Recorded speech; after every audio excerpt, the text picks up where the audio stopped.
Welcome. In front of me I have Motorola Moto E7 Power and XIAOMI AirDots 2, and I will show you how you can link this to the device.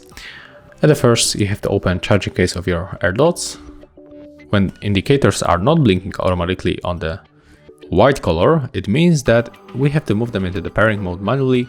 So we have to click and hold both AirPods like that and take a look on the indicator. When it blinks on the red color, they will start after that blinking on the white color, and it means that they are in the pairing mode. So we have to open Bluetooth settings on our Motorola, click to pair new device, and they are here. So you have to simply tap on them once, and after a few moments we will be connected.